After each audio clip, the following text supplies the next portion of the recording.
कैसे हुआ? किसने होने दिया?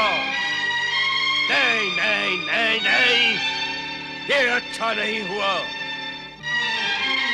शिव पार्वती का विवाह किसी और के लिए शुभ होगा, परंतु मेरे लिए अशुभ है। शिव पार्वती का विवाह तो हो ही चुका है महाबली, अब क्या करना है इस विषय पर विचार करें। नहीं नहीं,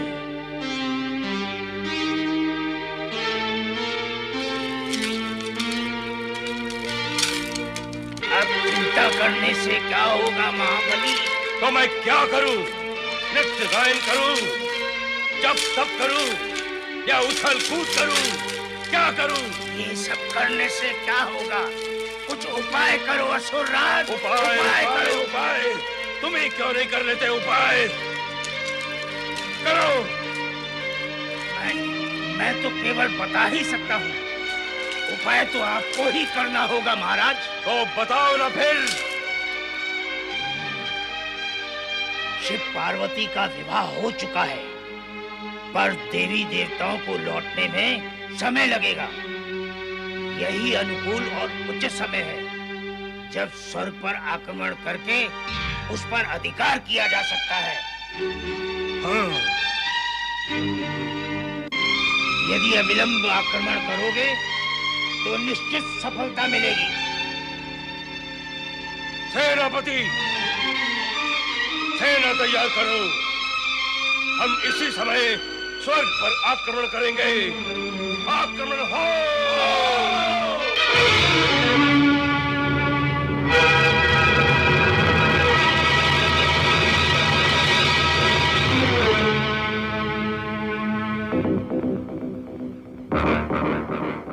वीर दानव, हम नक्षत्र लोक में प्रवेश करने जा रहे हैं। चलो स्वर्ग की ओर।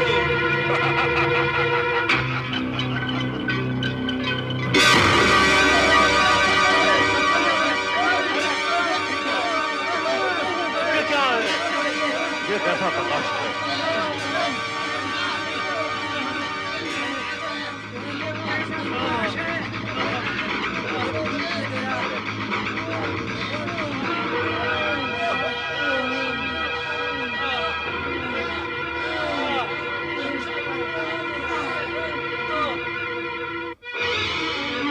सप्तऋषियों! हाँ तारकासुर, स्वर्ग लोक तो क्या, तुम नक्षत्र लोक में भी प्रवेश नहीं कर सकते। कर सकता हूँ। क्या तुम मेरी शक्ति से परिचित नहीं हो? शक्ति तुम्हारे पास है ही कहां? भ्रमवश तुम ब्रह्मा जी के वरदान को अपनी शक्ति समझ बैठे हो। तारकासुर की शक्ति पर प्रश्न चिन्ह कौन लगा सकता है? अहंकार में तुम सत्य से दूर हो गए हो तारकासुर। शिव विवाह के शुभ अवसर पर लाभ उठाने की तुम्हारी कुचेष्टा कदापि सफल नहीं होगी। अरे स्वर्ग तो सुरक्षित है धृष्ट दानव, पर तुम्हारे आचरण ने तुम्हें असुरक्षित कर दिया है।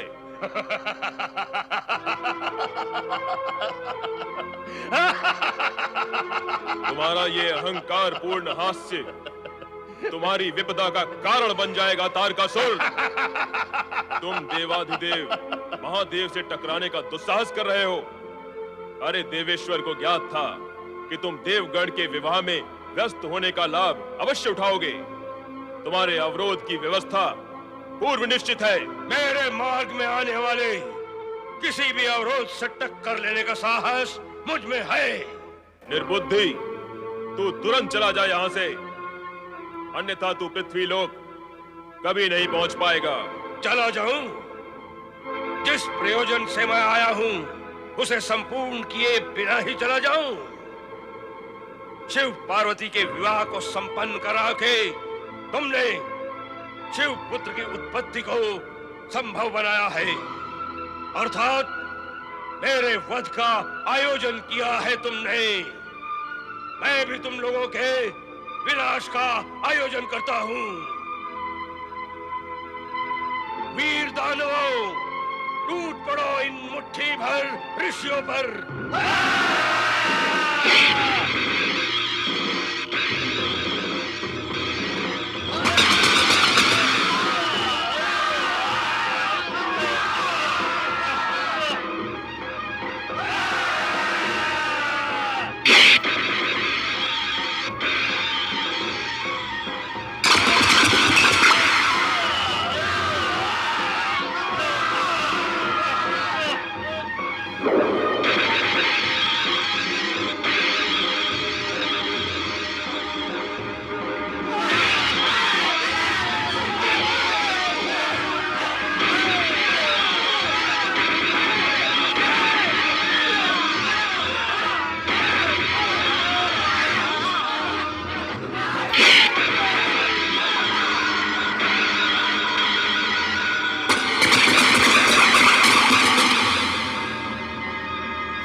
वशिष्ठ, देख क्या रहा है? आ, मुझसे युद्ध कर।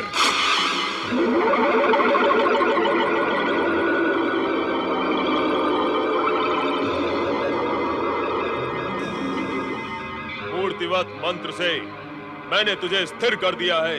देख, देख अपनी सेना की विनाश लीला देख।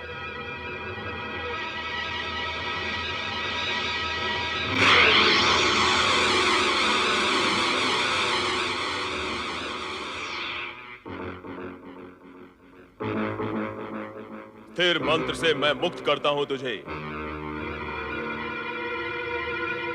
अपनी पराजय स्वीकार करके अपने प्राणों की रक्षा कर। जा, चला जा यहां से। तारकासुर, असुर सम्राट और पराजय? नहीं, नहीं। दुष्ट, तू ऐसे नहीं मानेगा। ले, ले ये देख।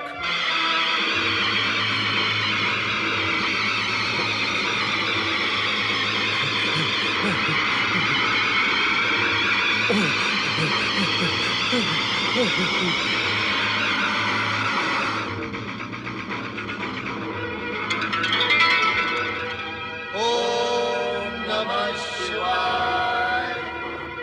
प्रभु, शिव पार्वती विवाह हर्षोल्लास के साथ संपन्न हुआ। अब हमें अपने अपने लोक में लौट चलना चाहिए। देवराज, विवाह तो हो गया, परंतु कुछ विधियां और औपचारिकताएं अभी शेष हैं। हाँ, हमें कुछ समय तक प्रतीक्षा करनी होगी। नारायण नारायण नारायण। भ्रमण चक्र पूरा कराए नारद। श्री हरि, मैं जब एक स्थान से दूसरे स्थान पर जाता हूँ तब कहीं जाकर मेरा चक्र संपूर्ण होता है, परंतु आप परमपिता ब्रह्मा जी और त्रिकालदर्शी शिव जी प्रत्यक्ष न जाकर अपनी परोक्ष शक्ति से सभी कार्य बड़ी सहजता से पूर्ण कर देते हैं। प्रतीत होता है कोई नई कथा कहने की तैयारी में हो नारद। कथा नहीं परमपिता, सत्य, परम सत्य, विराट सत्य। भगवान शिवशंकर की कृपा और भक्त वत्सलता देखिए। हम सब यहाँ शिवशंकर के विवाह में सम्मिलित होने आए हैं और वहां महातारकासुर के अत्याचार से शिवशंकर ने उपस्थित न रहकर अपनी परोक्ष शक्ति से भक्तों की रक्षा की। स्वर्ग सुरक्षित है ना देवर्षि? प्रत्यक्ष न जाकर भी भोलेनाथ अपने भक्तों की रक्षा करते हैं देवराज। फिर आप क्यों चिंतित होते हैं? स्वर्ग सुरक्षित है देवराज। भगवान भोलेनाथ शिव शंकर की जय। भगवान भोलेनाथ शिव शंकर की जय। यहाँ से विदा लेने से पूर्व भोलेनाथ की आज्ञा आवश्यक है। इस समय वो जनवासे में देवियों से घिरे बैठे हैं। अब देवियां छोड़ेंगी तब देंगे ना आज्ञा। भोलेनाथ, आप चिंता न करें। कुछ दिन पार्वती हमारे साथ ब्रह्मलोक में रहेगी। फिर आपके पास कैलाश पर आ जाएगी। ऐसे कैसे होगा? ब्रह्मलोक में रहने के पश्चात कुछ समय के लिए हमारे साथ वैकुंठ में भी तो रहेंगी। हम इन्हें कैलाश पहुंचा देंगे। आप तनिक भी चिंता न करें महेश्वर। आप दोनों मिलकर मुझे चिंतित करने का आयोजन भी कर रही हो और साथ साथ ये भी कह रही हो कि मैं चिंतित न हूं। वो तो मैं अवश्य होऊंगा। सुन रही हो देवी पार्वती? कहाँ तो भोलेनाथ ने तुम्हारे बिना युग के युग काट लिए और आप एक पल भी तुम्हारे बिना रहने को तैयार नहीं है। युग काटे हैं, युग युगांतर के मिलन की प्रतीक्षा में। अब तो ये मिलन विराट और व्यापक सत्य सिद्ध होगा। आप दोनों चिंता ना करें देवी। ब्रह्मदेव, एक एक करके सभी अतिथि जा रहे हैं। अब हमें भी चलने की तैयारी करनी होगी। विदा होने पर ही चलना होगा श्रीहरि। हिमालय राज न जाने क्यों बारात को विदा करने में विलंब कर रहे हैं। नारायण नारायण नारायण श्रीमन नारायण नारायण नारायण। कहाँ चले गए थे नारद? आपके चरण और आपकी शरण छोड़कर मैं कहाँ जा सकता हूँ प्रभु? नारद के लिए अन्य कहीं स्थान है ही कहाँ? मैं तो भगवान भोलेनाथ की लीलाएं मात्र देख रहा था। ना देखा करो ये लीलाएं। क्यों प्रभु? फिर नारद लीला भी तो आरंभ करनी होगी। नारायण नारायण, वो भी आप देवगण ही आरंभ कराते हैं। मैं तो मात्र उसे मूर्त रूप देता हूँ, वो भी आपकी आज्ञा से, लोक कल्याण के निमित्त। अच्छा नारद, बारात विदा कब हो रही है? हिमालय राज तो शीघ्र बारात विदा करने के पक्ष में ही नहीं, और मैं ये विचार कर रहा हूँ कि शिव पार्वती विवाह हर्ष उल्लास से पूर्ण हो गया है, तो अब देवगणों का अपूर्ण कार्य भी पूर्ण हो जाए तो अच्छा होगा। नारायण नारायण। नारद, तुम सदा सांकेतिक भाषा का ही प्रयोग करते हो। स्पष्ट कहो, क्या कहना चाहते हो? श्री हरि, संपूर्ण जगत जिसके संकेत पर संचालित हो रहा हो, उन्हें भला सांकेतिक भाषा समझने में कठिनाई कैसे हो सकती है? प्रभु, मेरा अभिप्राय यह है कि देवगण तारकासुर के अत्याचार से कब मुक्त होंगे? सभी कार्य यथा समय पूर्ण होते हैं नारद। ये कार्य भी समय आने पर ही पूर्ण होगा। नारद, देवराज इंद्र और देवताओं के प्रतिनिधि बनकर तुम उनके पक्ष में विचार नहीं कर रहे? क्या उन्होंने तुम्हें इसी प्रयोजन से यहाँ भेजा है? नहीं नहीं प्रभु, मैं तो अपने मन की प्रेरणा से कह रहा हूँ। ये तारकासुर के अत्याचार से देवगण की रक्षा करनी ही चाहिए। श्री हरि विष्णु जी, सृजनहार ब्रह्मा जी एवं देव ऋषि नारद, मेरा सादर प्रणाम स्वीकार करें। हिमालय राज, सर्वप्रथम आप ये बताएं कि बारात कब विदा कर रहे हैं? उसी विषय में आप सभी से निवेदन करने आया था। इसमें निवेदन कैसा? हिमालय राज, ये तो रीति है। विवाह के पश्चात विदाई तो होती ही है। आज का मुहूर्त शुभ है, यह कार्य आज ही संपन्न करें हिमालय राज। पर मैं तो ये निवेदन करने आया था कि शिव जी व सभी बाराती और कुछ दिन के लिए हमारा आतिथ्य स्वीकार करने की कृपा करें। नारायण नारायण। हिमालय राज, आप पुत्री मोह से मुक्त नहीं हो रहे हैं। देव ऋषि नारद, संतान के मोह से कोई पिता मुक्त नहीं हो सकता। पार्वती का विवाह शिव जी से हो चुका है पर्वतराज। अब पुत्री के प्रति अधिक मोह उचित नहीं। कन्या को तो पराये घर जाना ही होता है। अब आप शिव पार्वती को सहर्ष विदा करें। मैं भी तो यही चाहता हूँ ब्रह्मदेव। फिर बाधा कहाँ है? पार्वती की सखियों की व स्वयं मैना रानी की इच्छा है कि उनकी पुत्री व जमाता कुछ दिन और उनके संग, उनके सम्मुख रहें। ऐसा करना मेरे अधिकार में तो नहीं है, इसलिए आप सबसे निवेदन है कि आप इस विषय में मेरी सहायता करें। हा, क्या निवेदन है हिमालय राज। आपके इस नम्र निवेदन में बंधन है, बिछोह की वेदना है और संवेदना भी। जिस भाव, भाषा और मुद्रा में आपने अपना नम्र निवेदन प्रकट किया है हिमालय राज, इस समय यदि आप भगवान श्री हरि विष्णु से वैकुंठ और परमपिता ब्रह्मा जी से ब्रह्मलोक मांग लेंगे तो वो दे भी देंगे।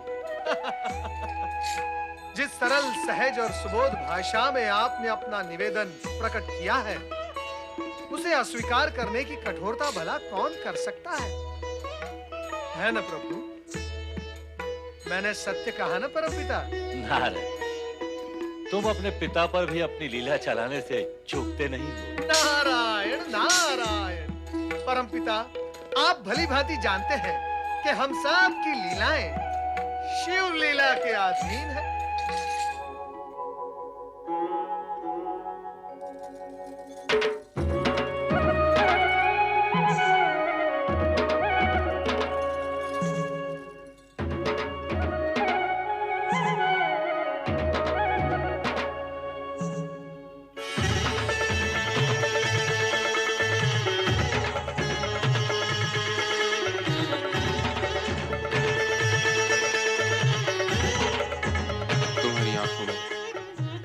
प्रश्न झलक रहा है।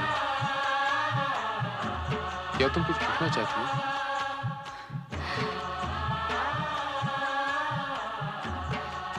अब तो आपकी लीलाएं समाप्त हो गई ना स्वामी? समाप्त? लीलाएं तो अब आरंभ होंगी प्रिय। तो क्या आप अब भी मेरी माता को भ्रमित और व्यथित करेंगे? नहीं नहीं, मैंने न तो कभी उन्हें भ्रमित किया है न व्यथित। अब तो हम दोनों के बीच सारे भ्रम और संदेह समाप्त हो गए। मैंने उन्हें विश्वास दिलाया है कि भविष्य में ऐसा कुछ नहीं होगा। पर अतीत में भी ऐसा क्यों हुआ? भावनावश। अर्थात? जैसी जिसकी भावना होती है उसे वैसा ही रूप दिखाई देता है। एक कुरूप बालक की मां को उसका पुत्र सलोना राजकुमार दिखाई देता है, तो एक सुंदर सलोना राजकुमार की सौतेली मां को दुष्ट दिखाई देता है। मेरी लीलाओं को समझने की कसौटी भी कुछ ऐसी है। यदि कभी तुम्हारे मन में मेरे प्रति कोई भ्रम... नहीं स्वामी, ना तो मेरे मन में आपके प्रति कभी भ्रम उत्पन्न होगा और ना ही मुझे आपके विचित्र रूप और अनोखी लीला देखने का अवसर मिलेगा। बस तो फिर सब शुभ ही शुभ होगा प्रिय।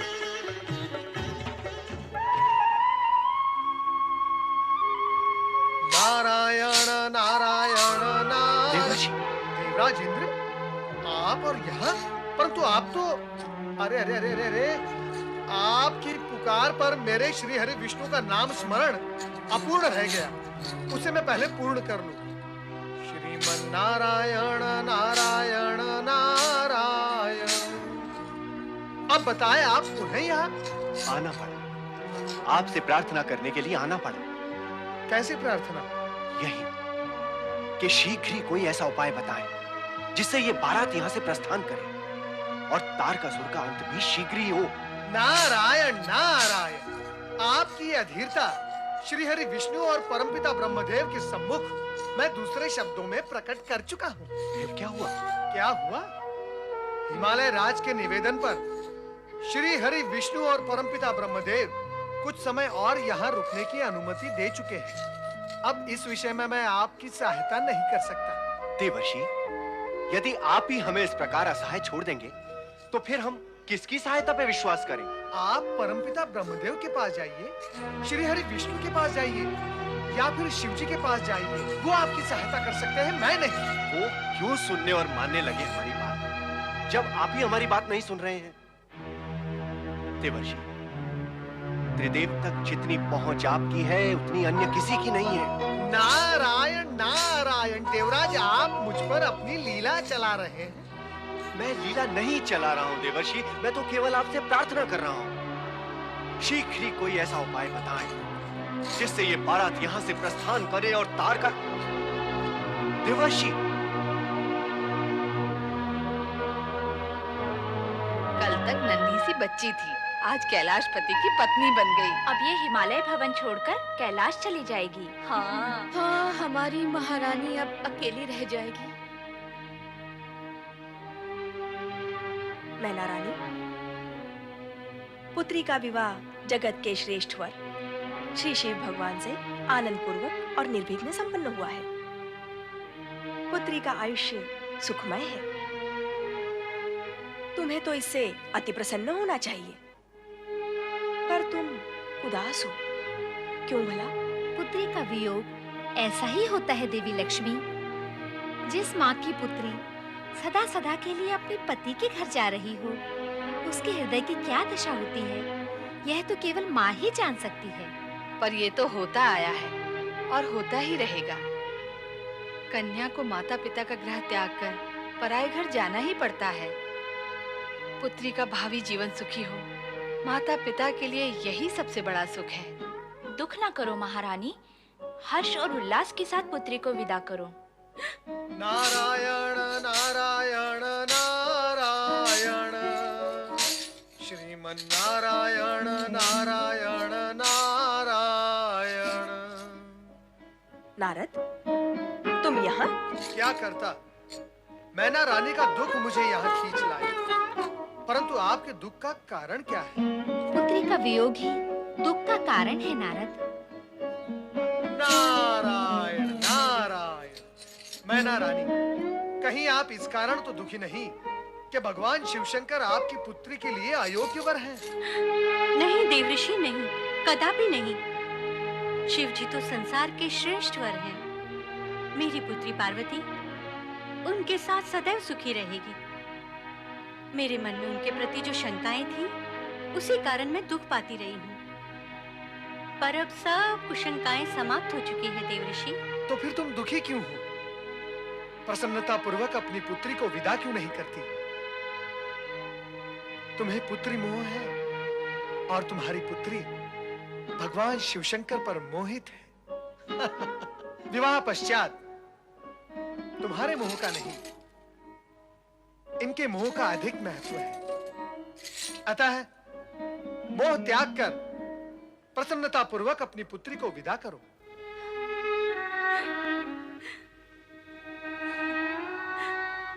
मैं मां हूं ना, पुत्री का मोह कैसे त्याग दूं?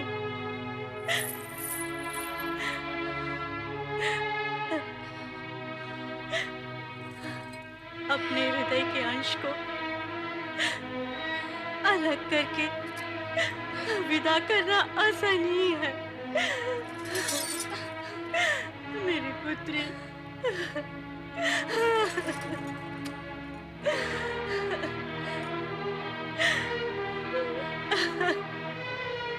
मैना रानी, पुत्री को सहर्ष विदा करो। हाँ, समस्त देवगण प्रतीक्षा कर रहे हैं। अब बारात विदा कर दीजिए। अब अधिक विलंब उचित नहीं। नारायण नारायण। चलो मैना रानी।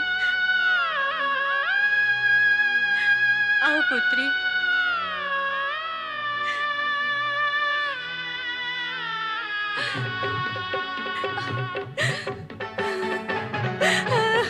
मेरी पुत्री।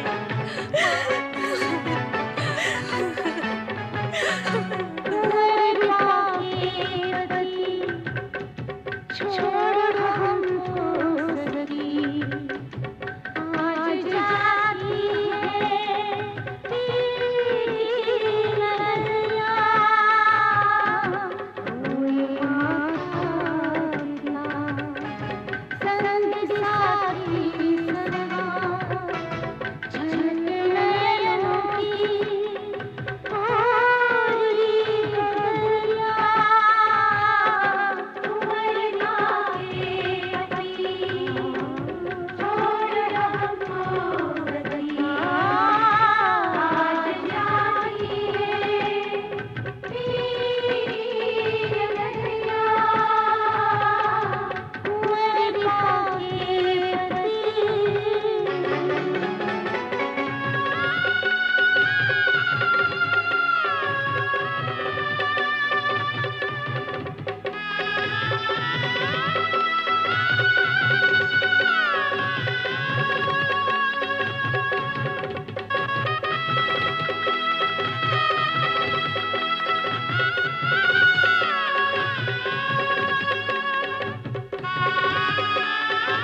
शिव शंकर,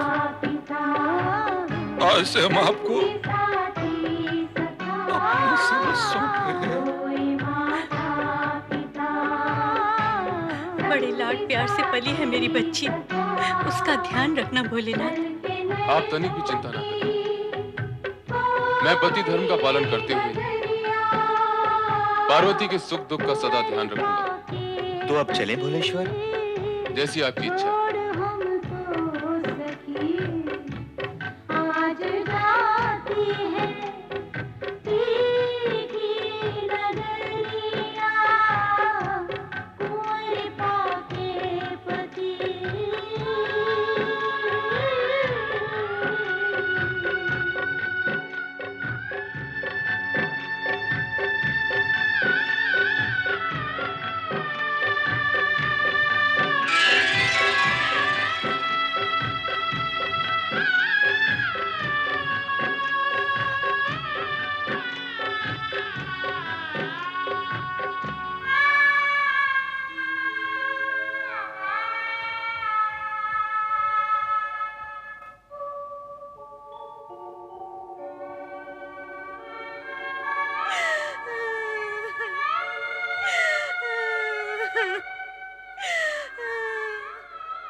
हे शिव शंकर, विवाह के इस मांगलिक एवं शुभ अवसर पर हमारी ओर से बधाई स्वीकार करें।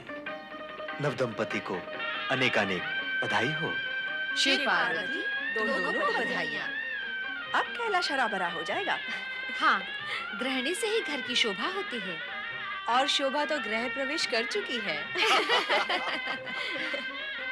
अत्यंत मंगलमय समय है भोलेनाथ। हाँ देवराज, चारों ओर मंगलमय वातावरण है। ऐसी शुभ घड़ी इससे पूर्व इस जगत में कभी नहीं आई। समय परिवर्तनशील है देवराज। हम सभी की मंगल कामना है। क्या आपका दाम्पत्य जीवन सुख एवं समृद्धि से परिपूर्ण हो। आप सभी को अनेकानेक धन्यवाद। विवाह में आकर बारात की शोभा बढ़ाई, पूर्ण सहयोग दिया। मैं आप सभी का आभारी हूं।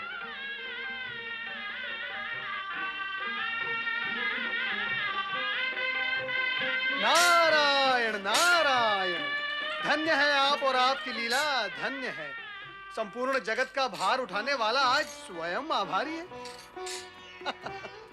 नारद, तुम्हारा मन किसके भार से भारी हो रहा है? भोलेनाथ, तीनों लोकों में तारकासुर ही सभी के जीवन का भार बना हुआ है। और यह भी अटल सत्य है कि तारकासुर का वध आपके पुत्र के हाथों ही होगा। परंतु तब तक उसके आतंक से देवगणों की रक्षा कैसे होगी भोलेनाथ, कैसे होगी? नारद, तुम तो दानव मानव सभी में समान रूप से पूज्य हो। जाकर उस तारकासुर को सद्बुद्धि दो, पाप कर्मों से दूर रहने की मंत्रणा दो।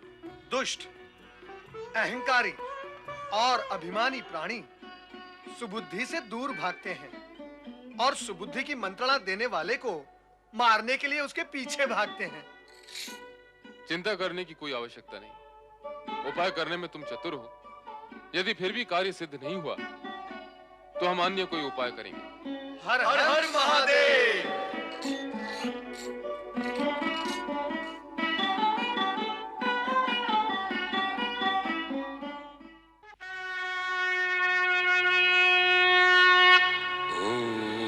नमः शिवाय।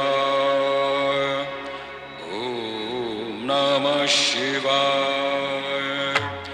ओम नमः शिवाय। ओम नमः शिवाय। ओम नमः शिवाय। ओम नमः शिवाय। ओम नमः शिवाय। ओम नमः शिवाय। ओम नमः शिवाय। ओम नमः शिवाय।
ओम नमः शिवाय। ओम नमः शिवाय।